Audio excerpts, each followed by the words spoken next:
예, 제가 목소리가 좀 많이 안 좋아졌습니다. 들으시기에 좀 갑갑하실 텐데 대신 자세히 들으시면 잘 들립니다. 옛날에 우리 다 미국 가기 좀 어려웠을 때 어느 목사님이 미국을 한번 다녀오시고는 설교할 때마다 내가 미국에 갔었을 때 그리고 자랑을 했답니다. 제가 암에 좀 걸리고 나니까 설교할 때마다 내가 암에 걸렸을 때 얘기를 아무래도 많이 하는 것 같습니다. 제가 이제 암 선고를 받은 지가 벌써 이제 6년이 좀 지났습니다. 2019년 4월 초에 이제 폐암 선고를 받고 이제 수술도 하고 항암도 하고 했었는데, 암입니다 하는 이제 선고를 받았을 때 누구나 다 그렇듯이 제일 먼저 생각한 것이 죽음이었습니다. 죽는다는 건 알고 있었는데 아직도 조금은 멀리 있는 것으로 늘 생각했었는데 그 죽음이 제 코앞으로 다가왔습니다. 죽음이 생각보다 참 가까이 있다는 걸 그때 느꼈습니다. 우리 기독교는 종말을 믿는 종교입니다. 그 종말은 예수님의 재림과 심판과 맞닿아 있습니다. 이 세상이 끝나고 새 하늘과 새 땅이 임한다. 그 전에 우리의 삶은 종말을 기하고 하나님의 심판이 있다 하는 것을 믿는 종교입니다. 그런데 우리는 그 예수님의 재림과 종말이 어느 때인지 알지 못합니다. 예수님 때부터 지금까지 예수님의 재림과 종말이 언제다라고 예언하는 이단들이 수도 없이 많았습니다. 우리나라에도 꽤 많았습니다. 최근에 벌써 열흘 지났는데 다미 선교회라는 게 있었죠. 많은 사람들이 거기에 미혹당해서 그랬었는데, 여러분, 종말의 시간을 예언하는 그 이단은 100% 틀렸습니다. 단 한 이단도 맞춘 적이 없잖아요. 그리고 앞으로 누가 또 그런 얘기를 한다고 할지라도 여러분 아셔야 돼요. 종말의 시간과 때를 얘기하는 사람은 그냥 조금 더 의심 없이 100% 이단입니다. 예수님이 그 시기와 때는 알지 못한다라고 예수님이 친히 말씀해 주셨거든요. 종말의 때는 알지 못합니다. 그런데 오늘 성경은 베드로는 그 종말이 가까웠다, 만물의 마지막, 이거는 종말이잖아요. 그게 가까웠다라고 성경에 말씀하고 있어요. 근데 이해가 안 되는 게, 이 성경이 쓰여지고 지금 2025년, 그냥 줄잡아 2000년 훅 지나가지 않았습니까? 아직 오지 않았지 않습니까? 그런데 어떻게 이때 만물이 가까웠다라고 성경이 얘기할 수 있습니까? 언제라고는 얘기는 안 하셨지만 가깝다라고 얘기하셨는데, 이 가깝다고 쓰고 2000년이 지나지 않았습니까? 그리고 아직도 언제 올는지 모르지 않습니까? 이렇게 보면 만물의 마지막이 가까웠으니라는 말은 쓰지 않았어야 하지 않습니까? 그런데 제가 이렇게 한번 생각해 봤습니다. 지금 우리가 살아가고 있는 이 세상의 시간과 죽음 이후의 시간이 좀 다릅니다. 좀 다른 게 아니라 근본적으로 다릅니다. 죽음 이후의 시간은 영원한 시간입니다. 영원이라는 것이 뭘까? 성경적인 표현을 얘기하면 하루가 1000년 같고 1000년이 하루 같다는 표현을 써요. 하루가 1000년 같고 1000년이 하루 같은 시간이 영원한 시간입니다. 또 예수님이 말씀하실 때 나는 처음과 나중이다 라는 말씀도 쓰셔요. 처음하고 나중이 한 점에 붙어 있습니다. 이게 여러분 영원입니다. 우리가 살아가는 이 시간은 처음과 끝이 달라요. 처음과 끝은 갈수록 멀어지죠. 그런데 하나님의 시간, 영원한 시간은 처음과 나중이 붙어 있어요. 그래서 얘기하자면 우리가 살아가는 지금 이 시대의 시간은 직선이에요. 그래서 갈수록 끝이 멀어지죠. 근데 하나님의 시간은 원과 같아요. 처음이 나중이에요. 그래서 처음과 나중이 다르지 않아요. 그러나 이해는 가시죠? 저는 이제 그렇게 이해를 했습니다. 제가 만일 올해 2025년도에 죽는다고 해보시죠. 그리고 언젠가는 예수님의 종말이 올 것 아닙니까? 그것을 모르지만 그냥 가상하는 거예요. 천년 후에 왔다고 넉넉 잡고, 그래서 3025년에 예수님의 심판과 종말이 임해요. 저는 2025년에 죽었어요. 그럼 내가 죽은 후에 몇 년을 기다려야 예수님의 심판대 앞에 설 수 있을까요? 1000년이잖아요. 2025년에 죽었는데 3025년에 종말이 왔으면 저는 죽은 후에 1000년을 기다려야 되잖아요. 또 이 베드로서가 쓰여질 때 있는 사람들은 뭐예요? 한 3000년을 기다려야 만나는 거잖아요. 그런데 살아있는 이 시간의 시간은 3000년의 시간의 거리가 있지만, 여러분 제가 얘기했듯이 영원한 시간은 붙어있는 시간이라 그랬잖아요. 2025년과 3025년이 붙어있는 시간, 그걸 이해할 수 있을까요? 그래서 저는 어떻게 생각하는가 하면, 언제 종말, 그 역사적인 종말이 올지는 모른다마는 내 종말은 가깝다. 내가 죽는 순간 나는 거기 닿아 있을 것이다. 오늘 죽는 사람도 거기 가 있고 2000년 전에 죽은 사람도 벌써 거기 가 있고, 그것이 영원한 시간인데, 그렇게 되면 저는 이 말씀을 그냥 받아들일 수 있어요. 마지막 날이 가까웠으니 할 때 그거는 맞거든요. 제 마지막이 얼마 남지 않았으니까. 그래서 저는 만물의 마지막이 가까웠으니라는 말을 그렇게 이해하고 있습니다. 죽음이 이제 몇 년 안 남았구나. 제가 69살에 이제 그 얘기를 들었는데, 저희 아버님이 73세 돌아가셨거든요. 요즘 점점 수명이 늘어나니까, 우리 아버지도 73살 사셨으니까 나도 최소한 그 정도는 살지 않을까 늘 생각했는데, 이제 암에 걸리고 나니까 그 해도 죽을 수 있는 상황이니까 내가 우리 아버지보다도 빨리 죽을 수도 있구나 하는 생각을 처음 해봤었어요. 그러니까 시간이 얼마 없다는 걸 알게 되었어요. 그때 제가 생각한 거는 잘 살아야 되겠다. 허튼 짓 하지 말고 잘 살아야 되겠다라고 생각을 했어요. 오늘 하나님이 베드로를 통하여 만물의 마지막에 가까웠으니 라고 얘기하는 게 뭔가 하면, 그러니까 너희들도 잘 살아야지, 그 뜻입니다. 잘 살라는 것입니다. 근데 잘 살기 위해서 하나님이 요구하시는 것들이 오늘 말씀에 있어요. 가장 중요한 단어는 원망하지 말아라 라는 것이에요. 원망하면 세월이 이렇게 뭉개져요. 생명이 죽어나가요. 그러니까 원망하지 말아라. 원망할 일은 참 많다. 그런데 원망하지 말아라. 왜냐하면 만물이 가까웠으니, 마지막 때가 가까웠으니 하는 것입니다.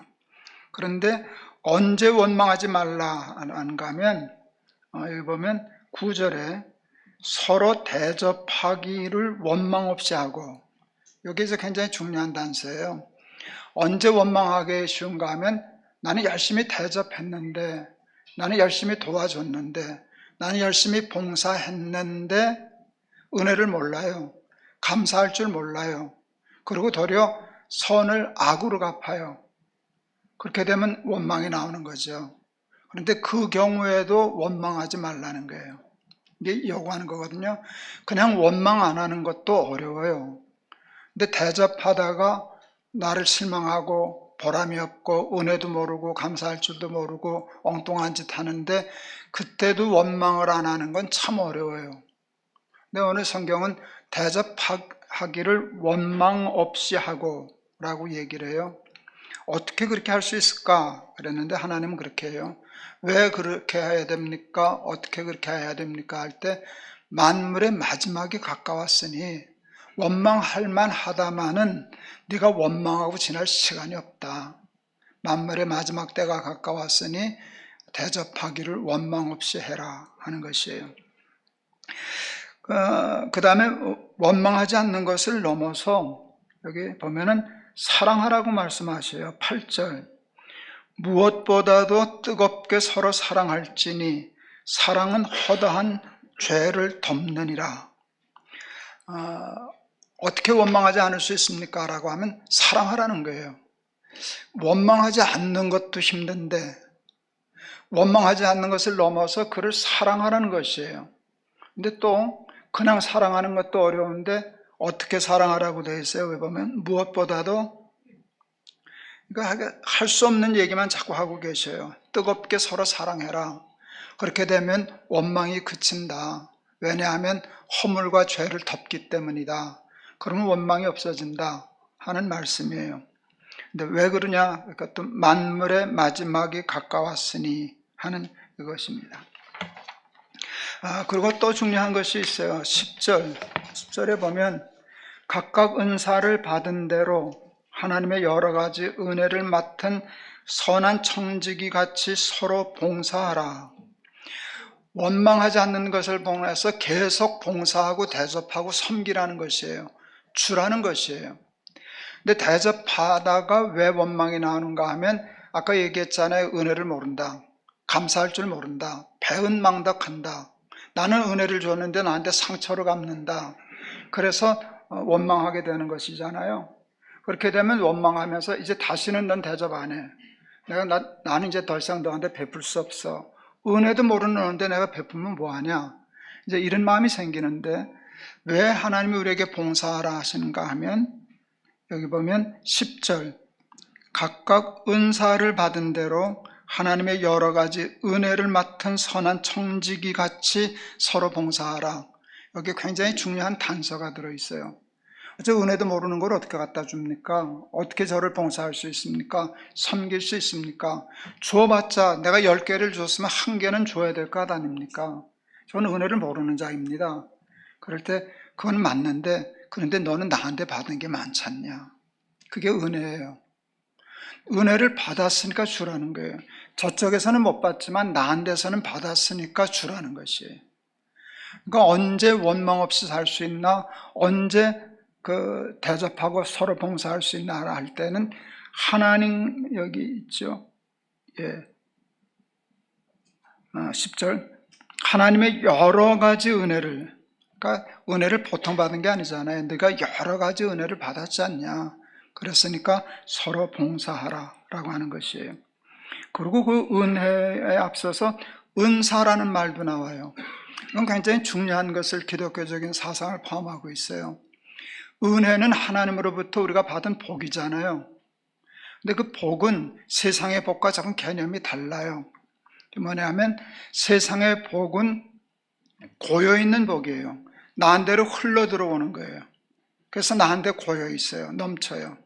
그런데 기독교의 복은 나로부터 흘러내려가는 복이에요. 내가 복을 받았으면 가지고 있으면 안 되고 다시 흘려보내는 것이에요. 그래서 그것을 은사라고 얘기해요. 은사는 뭔가 하면 쓰기 위해서 주시는 거거든요. 하나님이 달란트와 은사를 주시는 것은 너 복받고 잘 살아라, 너 복받고 너만 잘 먹고 잘 살아라는 개념이 아니에요. 너는 복의 근원이 될지라 너로 인하여 나라와 민족이 복을 얻을 것이니라. 기독교의 복은 머물러 있는 복이 아니라 흐르는 복이에요. 네가 하나님으로부터 받았으니 네가 받지 못할 것, 받을 수 없는 곳으로서 흘려보내라. 하나님의 은혜를 생각하면 대접하기를 원망 없이 할 수 있는 힘이 생길 거예요. 그래서 그걸 은사라고 말씀을 하셨어요. 저 이제 당뇨도 오래돼가지고 이제 늘 운동을 해야 되는데 이제 나이도 점점 가니까 점점 좋아지는 게 어려워요. 지난번에 병원에 갔을 때는 제 지금 당뇨 상태가 이제껏 제가 사는 동안에는 제일 나빴어요. 그래서 이제 단단히 결심을 했어요. 다음에 석 달에 한 번씩 가는데 다음에 갈 때는 당화 혈색소를 조금이라도 낮춰야지 마음으로 결심을 했어요. 아마 조금 좋아질 거예요. 그래서 제가 생각하기를 보통 때만큼 운동을 해서는 이제는 안 된다. 갈수록 그게 좀 나빠지니까 이제는 걷기만 하지 말고 근육 운동을 해야 되겠다 해서 제가 조금씩이라도 근육 운동을 시작했어요. 스쿼트 하고요, 팔굽혀펴기 하고요. 이걸 하는데 한동안 게을러서 안 했더니 힘들더라고요. 제가 팔굽혀펴기 한참 많이 할 때는 한 70개, 80개 했었어요. 괜찮죠? 여러분, 힘은 쓰면 늘까요? 줄까요? 힘은 쓸까요? 줄까요? 썼으면 없어져야 되잖아요. 우리 개념은 쓰면 없어지는 거잖아요. 안 써야 느는 거잖아요. 근데 은사는, 하나님의 축복은 이게 반대 개념이에요. 쓰면은 늘고 안 쓰면 줄어요. 게으른 종, 한 달란트를 땅에 묻었던 사람은 그 한 달란트까지 빼앗겼어요. 그게 은사의 개념이고 탤런트의 개념이거든요. 그러니까 하나님의 은혜와 은사는요, 써야만 커지는 거예요. 하나님으로부터 복을 받았어요. 내가 복을 받았으니 나도 베풀고 살아야지. 하나님으로부터 받았으니 저 은혜도 모르는 저 인간에게도 내가 그냥 계속 은혜를 베풀어 줘야지. 이제 그러는 거거든요. 그렇게 되면 하나님이 그 은혜를 아는 자이기 때문에 계속 베풀고 흘려주라고 하나님은 은혜를 더 주시고 복을 더 주시고 탤런트를 더 주시는 거예요.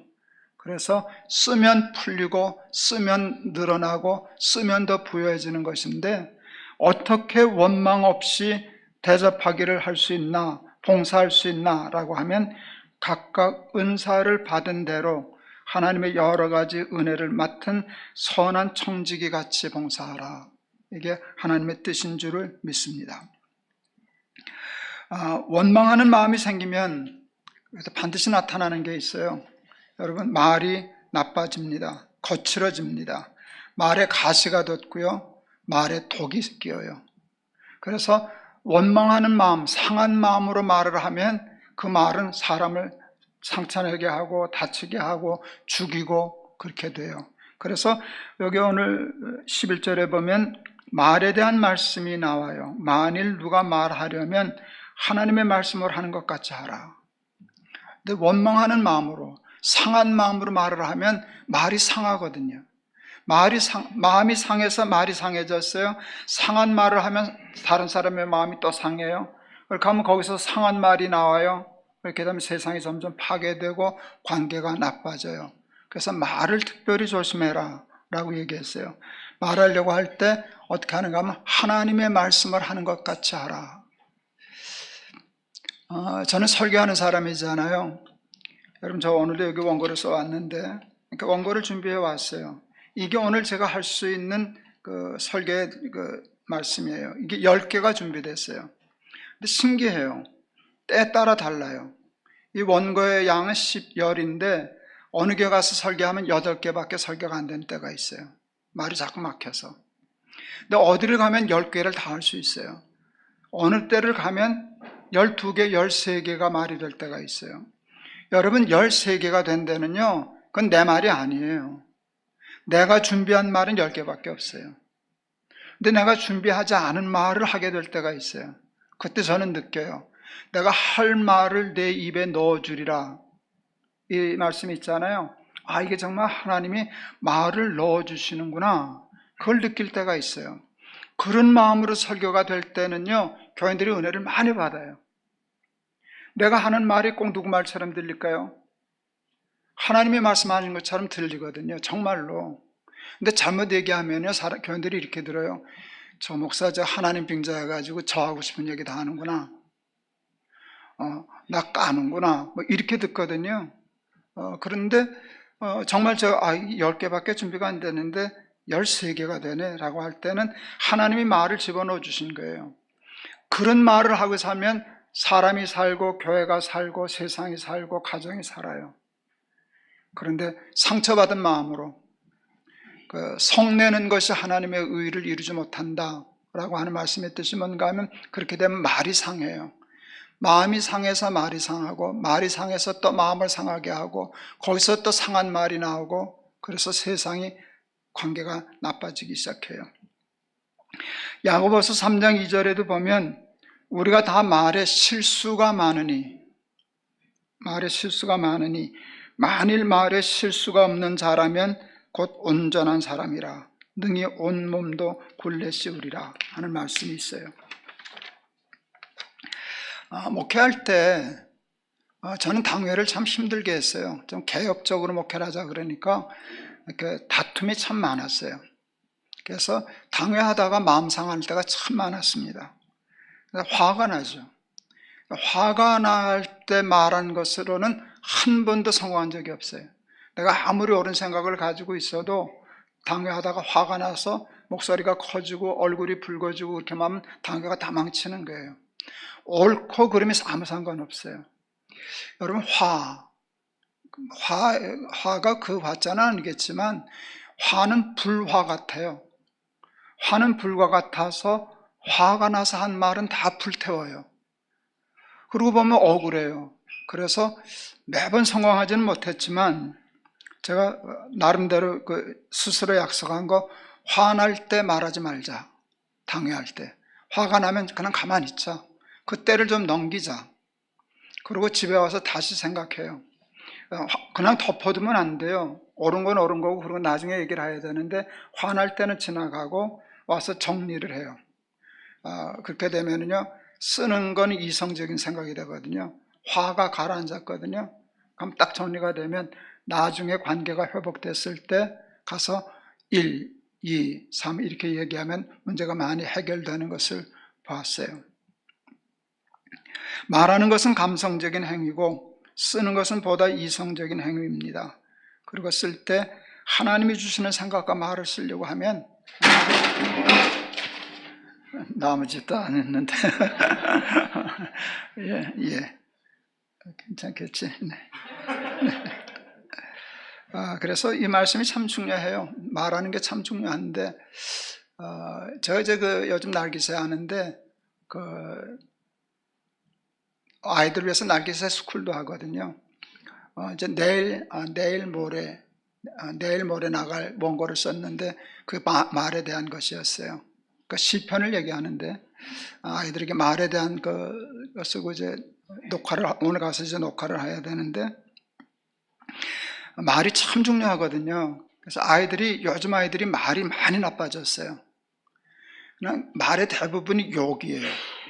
욕하는 건 굉장히 나쁜 거예요. 사람을 상처를 주니까. 그리고 거짓말하는 거. 그리고 말을 함부로 이렇게 줄여서 쓰잖아요. 은어, 비속어. 이걸 쓰는데 이거 굉장히 위험한 일이거든요. 왜냐하면 말이 생각을 지배하고 생각이 삶을 지배하기 때문에 말을 정확하게, 말을 바르게, 그리고 살리는 말, 죽이는 말이 있는데, 말하는 일이 굉장히 얼마나 중요한지 모릅니다. 만물의 마지막이 가까워서 정신 차리고 근신해야 할 것 중에 하나가 이 말하는 것이거든요. 그렇게 해서 마지막 때 세월 낭비하지 말고 지혜로운 삶 사는 저와 여러분 될 수 있기를 바랍니다. 말씀을 마치려고 합니다. 제가 늘 젊은 목사라는 소리를 듣고 살았어요. 우리 젊은 목사.